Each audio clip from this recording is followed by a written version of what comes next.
चलिए, यदि आप बायोलॉजी की तैयारी कर रहे हैं यानी जीव विज्ञान के, तो अगर आपको घबराहट हो रहा है, बायोलॉजी में कुछ भी जानकारी नहीं है, तो उन कमजोर बच्चों के लिए ये छोटे 10 से 15 मिनट का ये क्लास है, जिसमें आपको सभी चीज जो है एक कॉमन नोट्स के माध्यम से साझा किया जा रहा है। ठीक है, एक ऐसा कॉमन नोट्स जो बहुत ज्यादा डीपली उसमें नहीं होगा। हाँ, इतना होगा कि जिसमें सभी एग्जाम में जो बायोलॉजी से क्वेश्चन पूछे जाते हैं वो सबको नोट्स के माध्यम से, थ्योरी नोट्स के माध्यम से कवर कर लिया जाएगा। ठीक है, तो अगर हम आपको बता दें कि सभी एग्जाम में अगर जहां साइंस की अगर हम बात करते हैं, तो इस साइंस में भी अगर हम नंबर ऑफ क्वेश्चन की बात कर ले, तो सबसे ज्यादा जो आपके क्वेश्चन है वो जीव विज्ञान यानी बायोलॉजी से पूछे जाते हैं। तो अगर पूरे साइंस आप कवर नहीं करना चाहते हैं, साइंस से डर लगता है, तो कोई बात नहीं, आप बायोलॉजी को पहले कवर करने का प्रयास करिए। तो एक छोटा क्लास जो है बायोलॉजी के ऊपर में आपको पहले वीडियो में दिया गया है, प्लेलिस्ट बना दिए जा रहे हैं, छोटे छोटे जितने वीडियो आएंगे वो सब एक प्लेलिस्ट में हम ऐड करते जाएंगे। ठीक है, तो पहले में क्या चर्चा हुआ, पहले उसकी हम चर्चा कर ली। तो पिछले वीडियो में हम चर्चा किए कि जीव विज्ञान क्या है, जीव विज्ञान के जनक अरस्तु हैं, और जीव विज्ञान को दो खंडों में बांट करके हम लोग देखे, एक जो आपके जंतु विज्ञान, दूसरे जो है आपके वनस्पति विज्ञान, जिसको वनस्पति विज्ञान को बॉटनी कहते हैं, जोलॉजी को हम क्या कहते हैं भाई, जंतु विज्ञान को जोलॉजी कहते हैं। और इस जोलॉजी के भी जो पिता है वो आपके अरस्तु सर है, और इसके जीव विज्ञान के भी पिता अरस्तु है। और ये जीव विज्ञान की एक शाखा वनस्पति विज्ञान है, इसके जो आपके फादर यानी पिता की बात कर ले तो थियोफ्रास्टस है। ठीक है, तो इन सभी के ऊपर में बात कर ली है, थियोफ्रास्टस की भी किताबों की चर्चा कर लिए हैं और अरस्तु के भी किताबों की चर्चा कर ली है। इसमें ये 500 प्रकार के जीव जंतुओं की चर्चा किए थे, और इन्होंने अपनी किताबों में 500 प्रकार के पेड़ पौधों की चर्चा किए थे। इसके अलावा कुछ जो है वो विशेष रूप से अलग अलग हम लोग पढ़े थे, कि जैसे जीव विज्ञान के जनक, जंतु विज्ञान के जनक, वनस्पति विज्ञान के जनक और कोशिका विज्ञान के भी जनक हम लोग देख लिए। और आज हम लोग पढ़ेंगे क्या, तो जीवधारियों का वर्गीकरण, जैसा कि आप हेडिंग देख रहे हैं, क्लासिफिकेशन ऑफ लिविंग ऑर्गेनिज्म। इसके अलावा आप लोग पढ़ते हैं दो जगत वर्गीकरण, ठीक है, तीन जगत वर्गीकरण, पांच जगत वर्गीकरण, जो कि सबसे ज्यादा इंपॉर्टेंट है, तो वहां हम लोग आज देखेंगे। आइए शुरू करते हैं, एकदम आराम से हल्के हल्के एकदम पढ़ेंगे, ज्यादा नहीं, मात्र 2 पेज ही आपको पढ़ाएंगे, 2 पेज का नोट्स आपके साथ साझा करेंगे। जीवधारियों के वर्गीकरण की बात कर लेंगे, तो सबसे छोटी जो आप देखते हैं कि अगर मानव शरीर को एकदम छोटे टुकड़ों में विभाजित कर देंगे, तो सबसे छोटा जो होगा वो होगा कोशिका।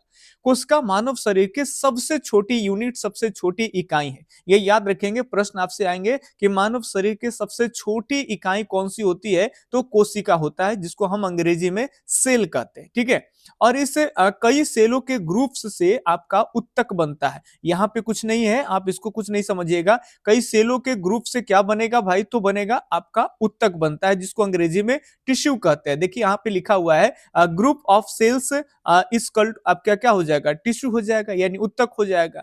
इसी तरह से कई उत्तकों के मिलने से जो है आपका क्या बनता है, ऑर्गेन यानी अंग बनता है। ठीक है, क्या बनता है, अंग, जिसमें आप छोटी आंत, बड़ी आंत, ये सब पढ़ेंगे। और इनसे मिल करके यानी अंगों के मिलने से आपका क्या बनेगा, तो अंग तंत्र बनेगा। क्या बनेगा, अंग तंत्र। कुछ भी आपको नहीं समझ में आ रहा है, कोई दिक्कत नहीं, धीरे धीरे आप देखते चले जाएंगे। 2-3 वीडियो के बाद जो है उसमें जितना जानकारी दी जाएगी सब एमसीक्यू के माध्यम से आपको प्रैक्टिस भी करा दिए जाएंगे। ठीक है, तो आप देखते चले जाएंगे। जो चीजें आपको भारी तब लगती है जिसके बारे में आप नहीं जानते हैं, जैसे जैसे जानने लगिएगा और जानकारी कंप्लीट हो जाएगी तो वो चीजें आपको हल्का लगेगा, है ना। तो चलिए धीरे धीरे आपको हल्का लगेगा। तो ये अंग से मिल करके क्या बनता है, तो अंग तंत्र बनते हैं, ये याद रखेंगे। कई अंग से मिल करके क्या बनेंगे, अंग तंत्र। यहाँ लिखा हुआ है ग्रुप्स ऑफ ऑर्गेन्स। ठीक है, क्या बन जाएगा आपका, ऑर्गेन सिस्टम बन जाएगा, यानी अंग तंत्र बन जाएगा। यहां तक क्लियर है। आगे अगर हम देखें तो आगे अगर कहते हैं कि अंग तंत्र के, कई अंग तंत्र के मिलने से आपके क्या बन जाएंगे, तो अंग तंत्रों के मिलने से बनता है भाई जीव का निर्माण हो जाता है, जिसको हम लोग ऑर्गेनिज्म कहते हैं। ठीक है, तो आपको हम थोड़ा सा यहाँ पे दिखाने का प्रयास करें कि कैसे कैसे एक पिक्चर के माध्यम से आप इसको देख पाएंगे। 1 मिनट का समय हमें दीजिए। जैसे यहाँ पे एक पिक्चर हम आपके साथ साझा करना चाहते हैं, ये जो देख पा रहे हैं कि इसको देखेंगे तो क्लियर समझ में आएगा। ठीक है, कि ये आपका सेल यानी कोशिका है, और सेल सेल के कई ग्रुप्स के मिलने से क्या होते हैं, सेलों के समूह से ही आपका टिश्यू यानी उत्तक का बनता है। और उत्तक के बाद याद रखेंगे उत्तकों के समूह से क्या बनेगा, आपका अंग बनेगा। ठीक है, छोटी आंत बड़ी आंत जिसे आपको बताएं।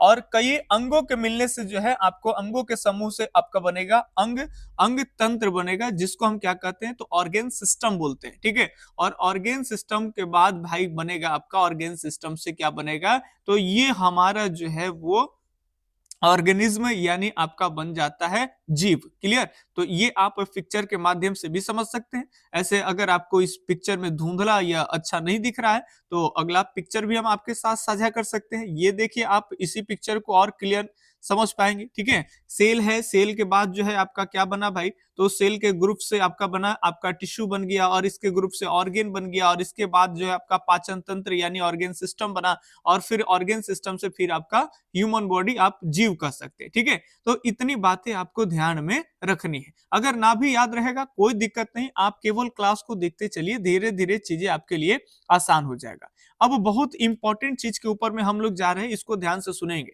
जीवों के आधुनिक वर्गीकरण की जो शुरुआत है वो आपके करने वाले कौन है, तो ये कैरोलस लिनियस है। ये याद रखेंगे इनका नाम, कैरोलस लिनियस। जो पहली बार पढ़ रहे हैं थोड़ा सा मुश्किल होता है, हम आपके तरह एकदम हिज्जे करके एकदम ऐसा पढ़े हैं जिससे आपको भी ना लगे कि आदमी जानता है, आपको लगे कि ये भी आदमी हमारे जैसा बुड़बक है, ताकि आपको समझने में भी आसान हो जाए।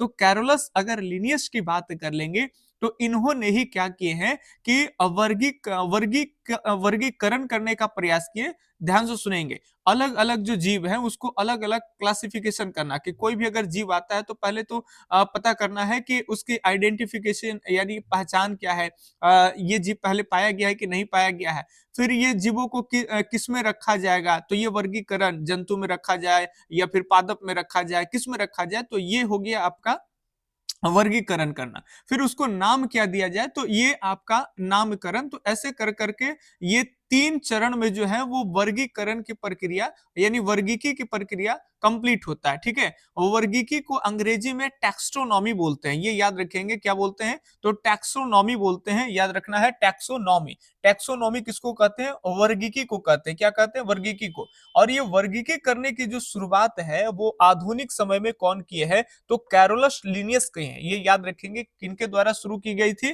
तो जीवों के आधुनिक वर्गीकरण की शुरुआत कैरोलस लिनियस के द्वारा की गई थी। और इसी कारणवश इन्हें वर्गीकी का क्या कहा जाता है, तो पिता कहा जाता है। अब एक क्वेश्चन यहां से आएगा कि वर्गीकी के पिता किसे कहा जाता है, यानी फादर ऑफ टैक्सोनॉमी किन्हें कहते हैं, तो कैरोलस लिनियस को। ठीक है, और इसके 3 चरण होते हैं। अगर कहा जाए कि वर्गीकी के कितने स्टेप या कितने चरण होते हैं, तो 3। पहले कोई भी अगर जीव होता है तो उसकी हम पहचान कर पाते हैं। ठीक है, उसके बाद उसका क्लासिफिकेशन हम करते हैं, वर्गीकरण, उसके बाद उसका नामकरण कहते हैं यानी नॉमेनक्लेचर कहते हैं इसको। ठीक है, चलिए तो अगले हम अगर बढ़ते हैं आगे, तो ये कैरोल लिनियस के बारे में जो आप पढ़ रहे हैं, तो ये ध्यान दीजिएगा थोड़ा सा।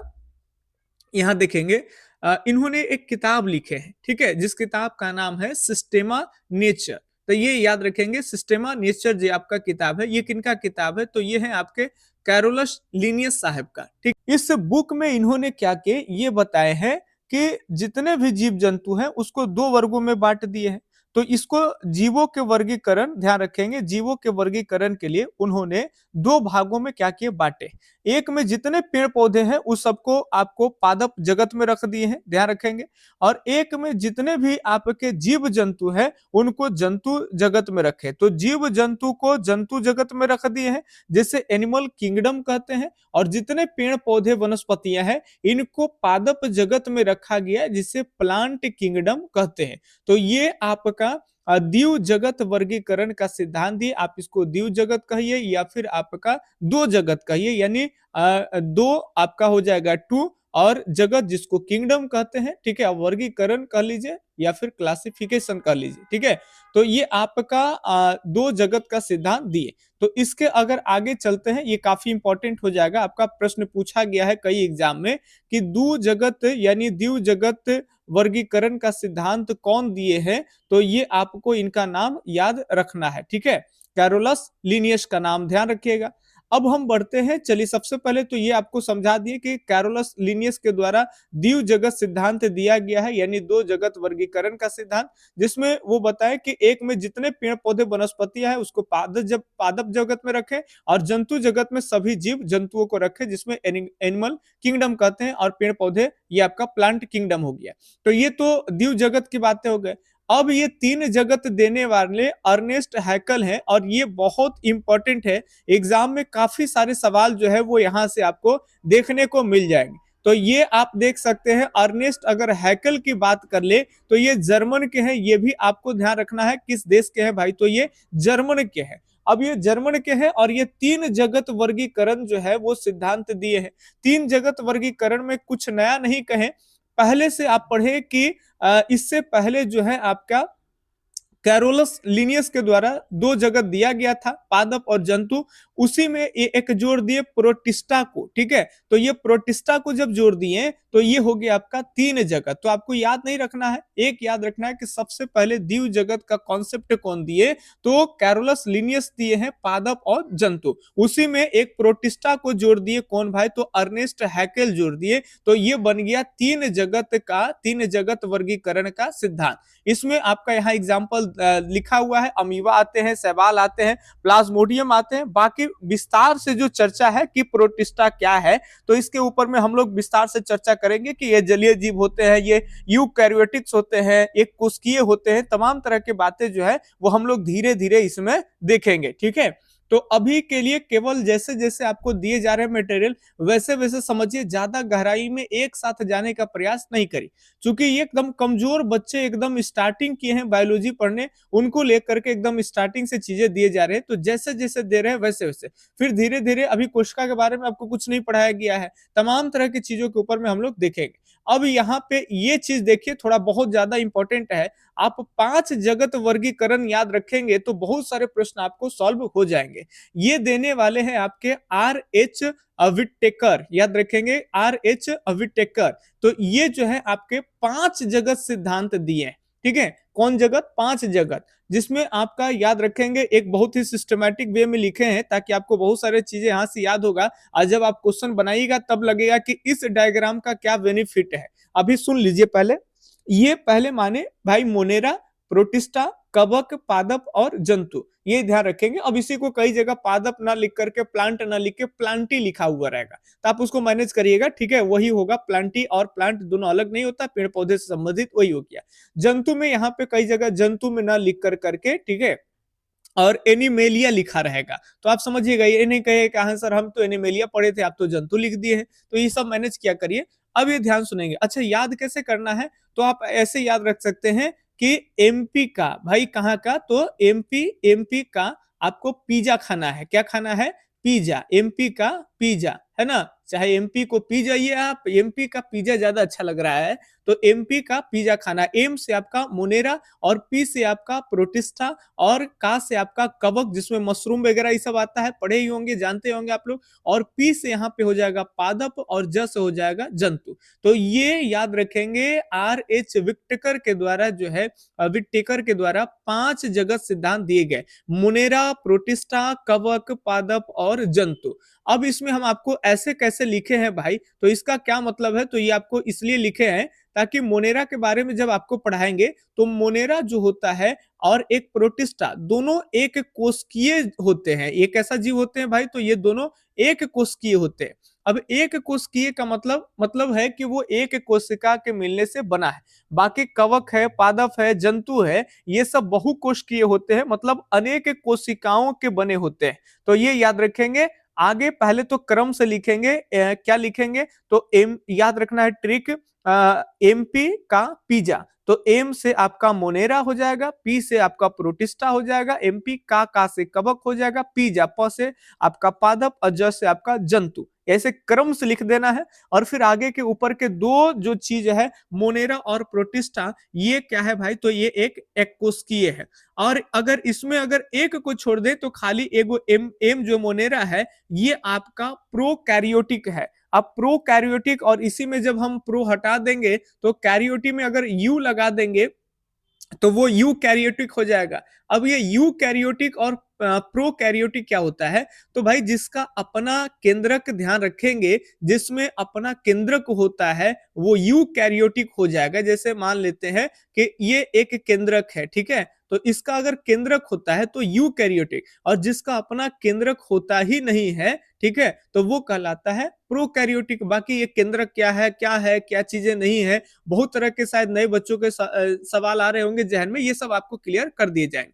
फिलहाल ये चीजें ध्यान रखेंगे आप, 5 जगत सिद्धांत वाला, फिर इसके आगे हम लोग अगले दिन देखेंगे। 5 जगत सिद्धांत दिए कौन? तो RH विक्टेकर दिए। 5 जगत सिद्धांत में कौन कौन आते हैं? प्रश्न आएंगे, निम्न में से 5 जगत सिद्धांत में से कौन है, कौन नहीं है, ऐसे प्रश्न आएंगे। तो मोनेरा, प्रोटिस्टा, कवक, पादप और जंतु, ये 5 जगत में आएंगे। मोनेरा और प्रोटिस्टा जो है वो एक कोशिकीय है, और केवल मोनेरा जो है आपका प्रोकैरियोटिक है, और बाकी सभी जो लाइन से देख रहे हैं ये सब यूकैरियोटिक है। तो कितना इजी है, मोनेरा केवल और केवल, अगर यूकैरियोटिक और प्रोकैरियोटिक की बात कर लेंगे तो केवल मोनेरा आपका प्रोकैरियोटिक है, बाकी प्रोटिस्टा, कवक, पादप सब जो है आपका यूकैरियोटिक है। अगर इसमें एक कोशिकीय और बहुकोशिकीय की बात कर ले तो ऊपर का दो अलग कर दीजिए, मोनेरा और प्रोटिस्टा जो है वो एक कोशिकीय है, बाकी कवक, पादप और जंतु जो है वो आपके बहुकोशिकीय है, ठीक है? तो इस तरह से आप एक नोट्स के सीक्वेंस से भी आप इसको लिखते जाएंगे, जैसे जैसे यहाँ पे दिया गया है वैसे वैसे आप इसको नोट डाउन करते चलेंगे, ठीक है? और आगे बढ़ते चलेंगे। अगले दिन हम लोग जो है इसमें अलग अलग बहुत सारी चीजें हैं, इसको आपको आगे पढ़ाएंगे। देखिए मोनेरा क्या है, प्रोटिस्टा क्या है, इस सब के बारे में आपको हम जानकारी देंगे, पादप, जंतु सब के बारे में। जो आप 5 आप जगत पढ़े, ये पांचों में अलग अलग जो चीजें हैं, मोनेरा के बारे में, प्रोटिस्टा के बारे में, पादप के बारे में जानकारी देंगे। तो वीडियो कैसा लगा आप एक लाइक जरूर कर दीजिए। फिर मिलते हैं अगले छोटे से वीडियो में नोट्स के साथ, ठीक है? तब तक के लिए आप लोग एकदम खुश रहिए, मस्त रहिए, ठीक है? तब तक एकदम जय हिंद, अल्लाह हाफिज, आपका दिन शुभ हो, राधे राधे।